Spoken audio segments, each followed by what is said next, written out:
രാജ്യ തലസ്ഥാനത്ത് 15 വർഷത്തിന് ശേഷം ഇത്രയും ഭീകരമായ ഒരു ആക്രമണം ഉണ്ടായിരിക്കുന്നു.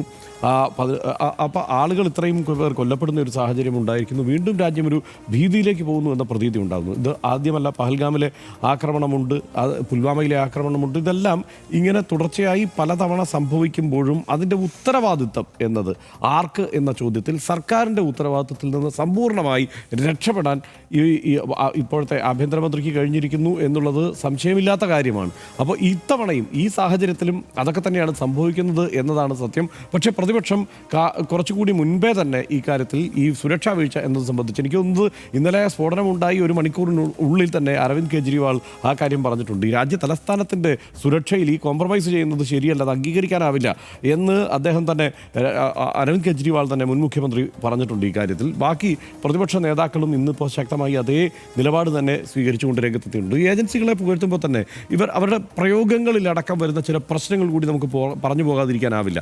ഇപ്പോൾ ഈ അറസ്റ്റുകളും റെയ്ഡുകളും എല്ലാം നടക്കുമ്പോൾ തന്നെ വൈറ്റ് കോളർ ഭീകരത എന്നൊരു പേരിട്ട് ATS ഇതിനെ മാധ്യമങ്ങൾക്ക് മുന്നിൽ അവതരിപ്പിക്കുകയാണ്. ഒന്ന്, ഈ ആഗോളതലത്തിൽ തന്നെ എന്താണ് വൈറ്റ് കോളർ ഭീകരത എന്നതിന് വ്യത്യസ്തമായ ഒരു കാഴ്ചപ്പാടും ഒരു പരിപ്രേക്ഷ്യവും ഒക്കെ അതിനുണ്ട്.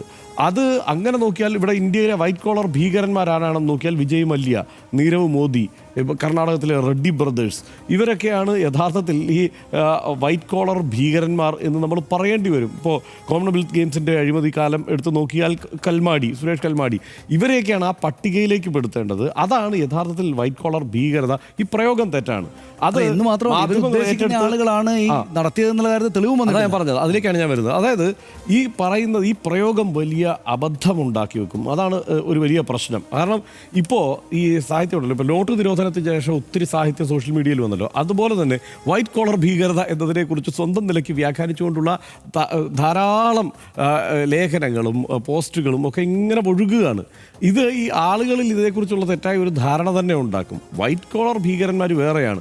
ഈ പറയുന്ന പോലെ ഈ ഭീകരന്മാർ 200 പേർക്കാണ് ദോഷമുണ്ടാക്കുന്നതെങ്കിൽ, അല്ലെങ്കിൽ 500 പേർക്കാണ് ദോഷമുണ്ടാക്കുന്നതെങ്കിൽ, വൈറ്റ് കോളർ ഭീകരന്മാർ ലക്ഷക്കണക്കിന് ആളുകൾക്ക് കുഴപ്പമുണ്ടാക്കുന്ന ആളുകളാണ്. രാജ്യത്തെ കുഴപ്പത്തിലാക്കാൻ ശ്രമിക്കുന്നവർ തന്നെയാണ്. ആ കാര്യത്തിൽ തർക്കമൊന്നുമില്ല, ഗുരുതരമായ കുഴപ്പത്തിലേക്ക്. പക്ഷേ ATS പോലെ ഒരു സംവിധാനമോ അതല്ലെങ്കിൽ ഈ പറയുന്ന ഉത്തരവാദിത്തപ്പെട്ട മാധ്യമങ്ങളോ, ഇപ്പം നമ്മൾ എടുത്ത് നോക്കിക്കഴിഞ്ഞാൽ മുഴുവൻ ചർച്ച വൈറ്റ് കോളർ ഭീകരത എന്നതുമായി ബന്ധപ്പെട്ട് തന്നെയാണ്. നമ്മളടക്കം തലക്കെട്ടിൽ ടൈറ്റിൽ കൊടുക്കുന്നത് വൈറ്റ് കോളർ. കാരണം എന്താണ്, ATS തന്നെ അതാണ് പറയുന്നത്. അപ്പോൾ സ്വാഭാവികമായും നമ്മളും അതിലേക്കാണ്, അത് തന്നെയാണ് നമ്മൾ പ്രയോഗിക്കാൻ നിർബന്ധിതരാകുന്നത്. യഥാർത്ഥത്തിൽ ആ പ്രയോഗം തെറ്റാണ്. അത് ഈ ഘട്ടത്തിൽ പ്രയോഗിക്കുന്നത് ശരിയല്ല.